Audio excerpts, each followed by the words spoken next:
Hi! Hello to everyone! Ayan, kasi free hours natin ngayon. May si chika-chika lang ako kasi opinion ko lang naman. Okay? Hindi ko lang maintindihan, no? Actually, kasi focus ako sa trabaho, workaholic ako. Okay? Parang ang sa akin naman, time is goal. Yung parang, yung ipa-party-party ko is better na ito trabaho ko, may pera pa ako, yung ganun. Kasi ayoko yung nasasayang yung oras ko sa walang kwentang bagay, yung ganun. Minsan naman joey naman ako sa mga kaibigan, lakad dito, kain, ganun. Pero mas goal ko yung trabaho. Na habang kaya ko na magpawis na mas bata pa ako ngayon, kaya kong magtrabaho, ay hindi ko sinasayang yung oras ko nagtatrabaho ako.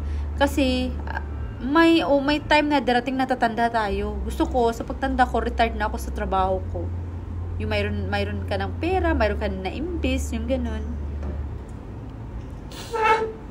Ay, kaya marami nagsasabi sa akin na sobrang busy ko daw, wala na akong time, yung makipag-sosyalan or gano'n. Oh, sorry, hindi ako mahilig sa makipag-sosyal.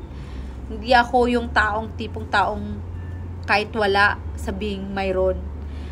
Hindi ako yung tipong tao na pretending na kahit hirap mayaman, yung ganun. Hindi ako ganun. Makita nyo ako, simple lang. Napaka-simple ko. Parang akala mo yung tagapulot lang ako ng basura sa labas. Parang ganun.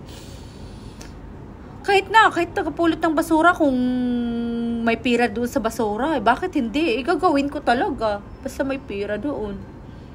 Parang yung nagbinta kami ng pagkain na marami nagsabi, grabe ka, dito ka, init dito. Ganun. Ikaw lang yung boss na nakilala namin na super nasipag, ganun.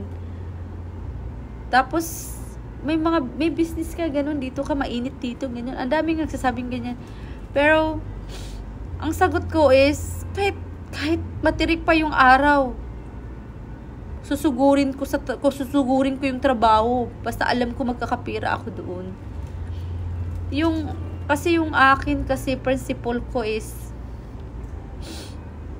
magtrabaho ako hanggat may lakas pa ako. Yung ganun. Kasi pag tumanda ako, alangan magtatrabaho ako kahit paigod-igod na ako.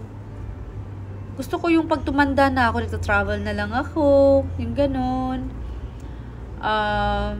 Yung kahit nakaupo ako, may pira ako. Yung ganyan. May mga investment ka. Diba sulit yung sulit yung pagod.